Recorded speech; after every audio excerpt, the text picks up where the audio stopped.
Welcome back. Today, I'd like to introduce you to three old friends. Well, I say they are friends, but that's a tad misleading. You see, to some of us they are friends. To others of us, well, maybe not so much. But who are they? Are they really simply fate givers who determine the future such as we commonly interpret them?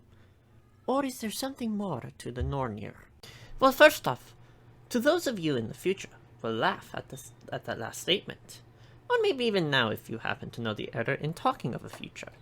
But for now, let's keep things somewhat simpler. The Nornir are three women who dwell underneath the world tree. Their names are Urdur, Verdandi, and Skuld. Now, normally you will see these translated as past, present, and future. There is, however, one issue right off the bat. The future does not exist. That is right. From what we can tell from our sources, within heathen time, there exist only two times, the past and the non-past. The latter of which one could say is the future, but generally is thought of more roughly as like a kind of present, or just not at all. So then, why are they free? And what is with the future Norn? Well, the thing is that present, past, and future aren't actually the best translations for the Old Norse. In fact, it would be more accurate to say that for Urdur, that which had to be, Verdandi, that which comes to be, and Skuld, that which has to be or ought to be.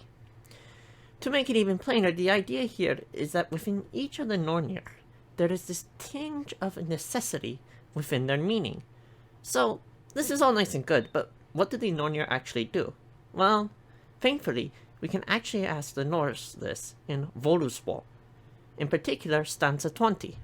Fadan komma mjöjar marks vitandi, friar or fame, saler und foli ständer, uth hetuena, adra vidandi, skoru a skidi, skut ina thridiu, fer lok logdu, fer lif kuru, alda bornum, or Loxegya. Thence come free women of wisdom mighty, free from their hall to down neath the tree. Urth they called one, and the other Verdandi. On wood they scored, the third called Skuld.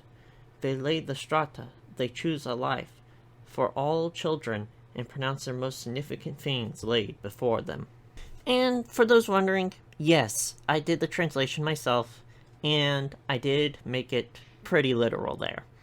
Now, it's important for us here to remember that the idea of strata and significant things is covered by one word, and that word being orlok. This word is complicated yet simple. It is composed of two morphs, a prefix or, which gives the idea of primacy, above in significance, that which comes before, the source, and the first, and the word lok, which is the neuter plural of the noun lak. Lak means strata, as in something like that has been deposited down. You know, that thing that geologists love to look at. However, from this idea of laying down, we also get a transition or an additional idea of law. For it is since that laws which you lay down, which help structure society. That is, laws shape the interactions that we have with each other. Combined together, we get this idea that Orlok is the highest or earliest laws, or that is to say, the earliest things laid down or accomplish.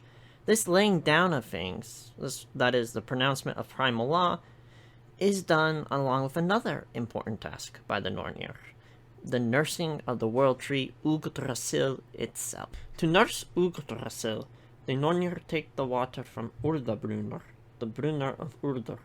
Now, we might commonly call a Brunner a well in English, but here's the thing. A Brunner is a tad different from what we might inherently think of as a well being in, like, the United States. You see, it is in fact more like a mineral spring than what we would think of as just a plain old well. These brunnar are thought to have had magical healing powers. And so, to nourish the tree from the holy water, the Nornir mix the water with the clay, that is, the strata or the lok, while shaping and pronouncing the orlok repeatedly, that is to say, shaping and pronouncing, like, the clay repeatedly.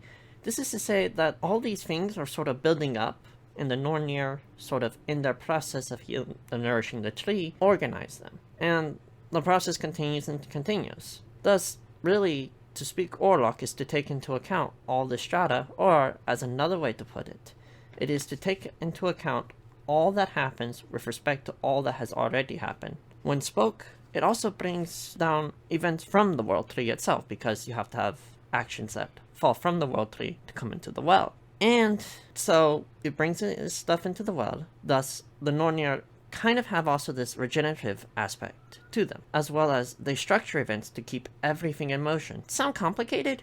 It honestly really should. And the dynamic between the tree and the well is something that we will cover more in a later video. But for now, let's finish up with some of the basics of the Nornir.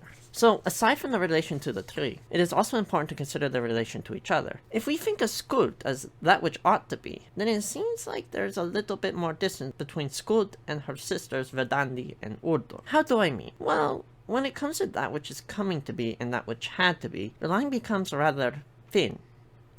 That which becomes turns instantly into that which must have been. I mean, after all, the words I speak now are already past your ears. That is to say, they are already in the past. And likewise, that which had to have been, at some point, the words had to hit your ear, so therefore, it had to be coming. Has to be coming. And so, there seems to be this interlink between the two. But, as for that which ought to be, well, that which is coming to be isn't necessarily that which has to be, or that which ought to be. A lot of things happen that shouldn't or ought to happen. And likewise, in the past, there could be things that ought to happen, but never did. So, that is to say, at the very least, there seems to be a connection that is closer between Verdandi and Urdur than there does between Skuld and her sisters. So, this about sums up the Nornir. If you like my work, please remember to like, share, subscribe, and all that. Also, if you'd like to come and study Old Norse, or just to hang out, my Discord will be linked below, as well as the citation I used to help make this video.